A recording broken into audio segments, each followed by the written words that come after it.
सबसे पहले आप सभी को स्वतंत्रता दिवस की हार्दिक शुभकामनाएं। पहला क्वेश्चन लेते हैं आज का। भारत के पहले प्राइवेट रॉकेट के इंजन का सफल परीक्षण किस कंपनी ने किया? या कहें किस प्राइवेट कंपनी ने किया पहले प्राइवेट रॉकेट के इंजन का? आंसर होगा इसका sky root aerospace.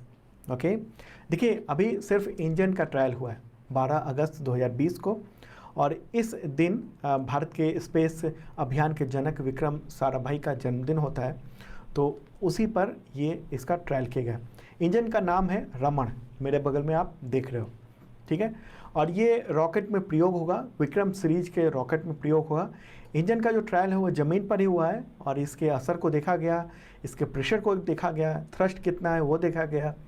Okay, capacity की जांच हुई है और बताया गया है कि ये सफल ट्रायल था। दरअसल स्काई रूट एरोस्पेस है, उसकी योजना जो है वो अगले साल तक विक्रम सीरीज के रॉकेट को अंतरिक्ष में भेजने की है। और जो इंजन है रमण नाम का, वो कई उपग्रहों को, सैटेलाइट को एक बार में ही अलग अलग कक्षा में स्थापित कर सकता है, इसकी कैपेसिटी होगी। तो ये जो स्काई रूट एरोस्पेस है, इंडियन कंपनी है, इसके बारे में भी कुछ बता दूँ। ये जो कंपनी है वो इसरो के जो पूर्व साइंटिस्ट हैं तो उन लोगों ने स्थापित की है, प्राइवेट कंपनी है, और इसके सह संस्थापक और सीईओ हैं पवन कुमार चंदाना। उनका ये कहना है कि इंजन कई बार चालू किया जा सकता है, इसको बंद भी किया जा सकता है, इसको कंट्रोल भी किया जा सकता है, और सैटेलाइट को जो है स्थापित करने में सक्षम होगा ये। तो ये लिक्विड फ्यूल इंजन है, इंपॉर्टेंट है। क्यों, इसके बारे में बताता हूँ मैं। देखिए रॉकेट जो है आमतौर पे 2-3 तरह के होते हैं। एक होता है लिक्विड फ्यूल रॉकेट होता है, इंजन होता है उसमें। दूसरा होता है सॉलिड फ्यूल इंजन होता है, और तीसरा होता है जो लिक्विड और सॉलिड दोनों का यूज़ किया जाता है। तो लिक्विड फ्यूल रॉकेट में क्या होता है कि उसकी जो ईंधन होता है उसका वो लिक्विड अवस्था में होता है, और ऑक्सीजन होता है उसके साथ, या फिर कोई भी ऑक्सीडाइजर होता है। इसके इंजन के फ्यूल फ्लो को कंट्रोल किया जा सकता है, और इसके थ्रस्ट को भी रेगुलेट किया जा सकता है, ज़रूरत पड़ने पर इंजन को ऑन ऑफ भी किया जा सकता है। लेकिन जो सॉलिड फ्यूल रॉकेट होता है उसमें सॉलिड फ्यूल होता है और एक ऑक्सीडाइजर होता है, ऑक्सीजन कह लीजिए, ठोस रूप में मिक्स होते हैं, और एक बार सॉलिड फ्यूल में अगर प्रज्वलित कर देते हैं, उसमें आग लगा देते हैं, तो इसके थ्रस्ट को यानी प्रेशर को रेगुलेट या बंद नहीं किया जा सकता है। तो ये फ्यूल जो सिस्टम जो है लिक्विड फ्यूल सिस्टम वाले की तुलना में सुरक्षित और सस्ती होती है, लेकिन कम कुशल होती है। तो स्काई रूट ने जो क्या किया है वो लिक्विड फ्यूल वाला इस्तेमाल किया। भारत में इसरो भी है, इसरो जो रॉकेट भेजता है PSLV GSLV रॉकेट, उसमें जो इंजन लगा है वो दोनों लगा है। उसमें ठोस ईंधन भी यूज़ होता है और लिक्विड ईंधन भी यूज़ होता है। लेकिन ये जो स्काई रूट कंपनी है उसने लिक्विड ईंधन का यूज़ करना शुरू किया है, और ये रॉकेट बना रहा है। अगले 6 महीने में लॉन्चिंग के लिए तैयार हो जाएगा इसका रॉकेट।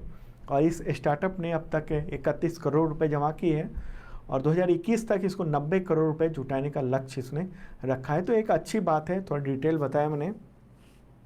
अगला क्वेश्चन लेते हैं। जापान के बाद अब कौन सा विकसित देश मंदी की चपेट में आ गया? आंसर होगा यूनाइटेड किंगडम। ऐसा क्यों हुआ है? कोविड-19 की वजह से। दूसरी तिमाही में ब्रिटेन की जो GDP है वो 20.4% जो है गिर गई है, भारी गिरावट हुई है।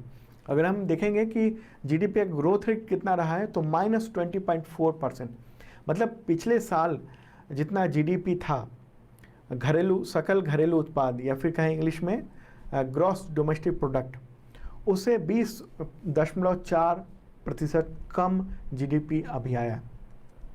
और इससे पहले वाली जो तिमाही थी, पहली तिमाही यानी मार्च में जो ख़त्म हुई है, तो उस तिमाही में जो वहाँ की जो अर्थव्यवस्था थी वो 2.2% नीचे गिर गई थी। तो ब्रिटेन में लगातार 2 तिमाही तक अगर GDP का ग्रोथ रेट जो है वो नेगेटिव रहता है तो उसको आधिकारिक तौर पर उसको मंदी की चपेट में मान लिया जाता है। तो वहाँ के जो फाइनेंस मिनिस्टर हैं ऋषि सुनक, भारतीय मूल के ही हैं, तो उनका ये कहना है कि जो आंकड़े आए हैं उससे स्पष्ट है कि बहुत कठिन समय आ चुका है। और एक रिपोर्ट द हिंदू में भी पब्लिश हुई है, उसके मुताबिक 32.92 मिलियन लोगों ने रोजगार खो दिया है। और वहाँ के फाइनेंस मिनिस्टर का कहना है कि अगले कुछ और महीनों में और भी नौकरियाँ जा सकती हैं, वित्तीय संकट जो है बहुत ख़राब हो सकता है। और 2008-9 की जो फाइनेंशियल क्राइसिस आई थी उसके बाद ये दूसरी बड़ी क्राइसिस है। इधर वर्ल्ड बैंक ने भी चेतावनी दी हुई है कि दुनिया भर में जो है कोरोना वायरस की वजह से अर्थव्यवस्था काफ़ी ख़राब स्थिति में आ सकती है। सेकेंड वर्ल्ड वॉर के बाद की सबसे बड़ी मंदी आ सकती है। तो ये स्थिति है। आगे बढ़ते हैं, अगला क्वेश्चन लेते हैं। सुप्रीम कोर्ट ने हिंदू उत्तराधिकार संशोधन कानून 2005 को लेकर अहम फैसला सुनाया है हाल ही में, तो जिसके तहत अब बेटियों को किस संपत्ति में बराबरी का हक मिलेगा? आंसर होगा पैतृक संपत्ति। कोर्ट ने यह कहा है, अदालत ने, सुप्रीम कोर्ट ने, कि अगर पिता की मौत 9 सितंबर 2005 से पहले हुई है तब भी बेटियों को पैतृक संपत्ति में बराबर का हक होगा। देखिए, हिंदू उत्तराधिकार कानून जो है 1956 में लागू हुआ था और उसको संशोधित किया गया 2005 में। तो संशोधन के बाद जो है वो बेटियों को भी पैतृक संपत्ति में बनाया गया था। तो उसी पर ये सवाल उठे थे कि 2005 से पहले का अगर कोई मामला है तो क्या बेटी को जो पैतृक संपत्ति का अधिकार मिलेगा या नहीं। तो उसी पर 11 अगस्त को सुप्रीम कोर्ट ने फैसला सुनाया है। इम्पॉर्टेंट बात है एग्जामिनेशन के पॉइंट ऑफ व्यू से। तो उसमें ये फैसला किसने सुनाया है? सुप्रीम कोर्ट में justice Arun Mishra, justice S Abdul Nazeer और जस्टिस MR शाह ने फैसला सुनाया है और कहा है कि ये पहले भी जो है वो लागू रहेगी। बेटियों को भी जो है पैतृक संपत्ति का बराबरी हक मिलना चाहिए, 2005 से पहले का भी कोई मामला है तो भी। ठीक है, देखिए 2005 का जो संशोधन कानून लागू हुआ है उससे पहले तक बेटियों को परिवार का सदस्य माना जाता था, लेकिन उसको हिस्सेदार नहीं माना जाता है, को पर्सन नहीं माना जाता था। ओके, तो उसकी वजह से हिस्सा नहीं मिल पाता था, लेकिन 2005 में ये बदलाव किए गए थे, एक अच्छी बात थी। अगला क्वेश्चन लेते हैं। राहत इंदौरी का निधन 11 अगस्त 2020 को हो गया, तो इनमें से क्या थे? देखिए, सबको पता होगा, आंसर है शायर और गीतकार। कोरोना वायरस की वजह से वो संक्रमित थे कोरोना वायरस से, और 11 अगस्त को उनको हार्ट अटैक भी आया, उसकी वजह से उनका निधन हो गया। Google app discover feed, Google app पर दिखाई डिस्कवर फीड। उनका जन्म हुआ था 1 जनवरी 1950 को मध्य प्रदेश के इंदौर में, और उनकी शायरी और शेर तो पूरी दुनिया में, पूरे देश में मशहूर थी। और उन्होंने कई फिल्मों में गाने भी लिखे थे, मुन्ना भाई MBBS में, मीनाक्षी खुदा, नाराज, मर्डर, मिशन कश्मीर, इन सब फिल्मों में, बहुत सारी फिल्मों में उन्होंने लिखे थे। एक शेर उनका काफ़ी मशहूर रहा जिसमें उन्होंने अपने मौत के बारे में कहा था। उसमें ये शेर था कि मैं मर जाऊं तो मेरी एक पहचान लिख देना, लहू से मेरी पेशानी पे हिंदुस्तान लिख देना। अगला क्वेश्चन लेते हैं, उससे पहले बता दूं कि 2020 का अब तक का करंट अफेयर्स अवेलेबल है और बुक भी है 2019 का अमेजन पे। चलिए आगे बढ़ते हैं, अगला क्वेश्चन लेते हैं। बेलारूस में लगातार छठी बार कौन राष्ट्रपति बना? आंसर होगा एलेक्जेंडर लुकाशेंको। तो वो 26 साल से सत्ता में है और बेलारूस में चुनाव अधिकारियों ने कहा है कि वो छठी बार राष्ट्रपति निर्वाचित हुए हैं। 80.23% वोट उनको मिला है, छठा कार्यकाल उन्होंने पा लिया है। और जो उनके प्रतिद्वंदी थे तो उनको 9.9% ही वोट मिले हैं। हालांकि इस चुनाव में धांधली का भी आरोप लगाया गया है विपक्ष ने, और हजारों लाखों लोग जो है वो नतीजे के बाद वहाँ विरोध कर रहे हैं। बेलारूस में शहरों में, कस्बों में वो भीड़ उतर आई है। हालांकि एक और बात है कि उनको वहाँ का एक तरह से तानाशाह भी माना जा रहा है। तो उसकी राजधानी क्या है बेलारूस की? मिन्स्क, और मुद्रा क्या है? बेलारूसी रूबल। अगला क्वेश्चन लेते हैं। स्टील अथॉरिटी ऑफ इंडिया यानी सेल ने अपना नया अध्यक्ष यानी नया चेयरमैन किसे बनाया है? आंसर होगा सोमा मंडल। उनको पब्लिक एंटरप्राइज सिलेक्शन बोर्ड ने चुना है और वो वर्तमान अध्यक्ष अनिल चौधरी से पदभार ग्रहण करेंगे। अगला क्वेश्चन लेते हैं।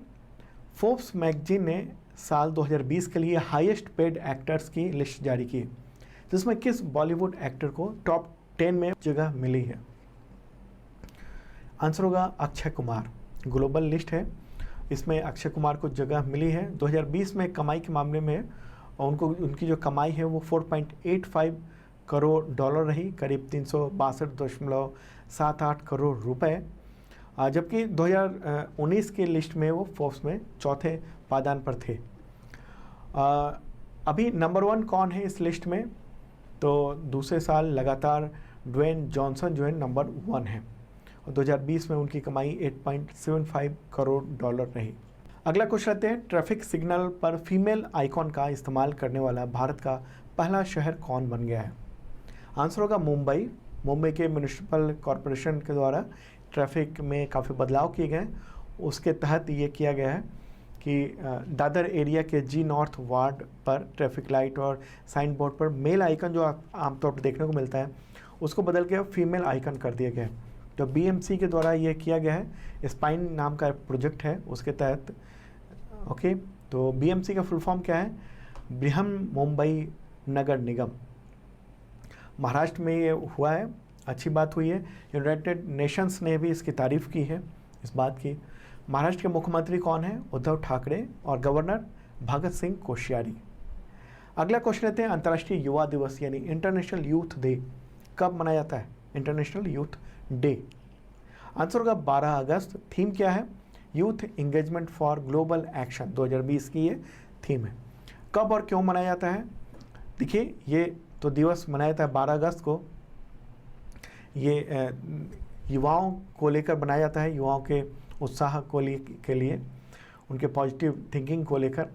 अच्छा, भारत में नेशनल यूथ डे भी मनाया जाता है अलग से। कब मनाया जाता है? 12 जनवरी को स्वामी विवेकानंद की जयंती पर। तो दोस्तों, ये था इंपॉर्टेंट करंट अफेयर्स। कैसा लगा जरूर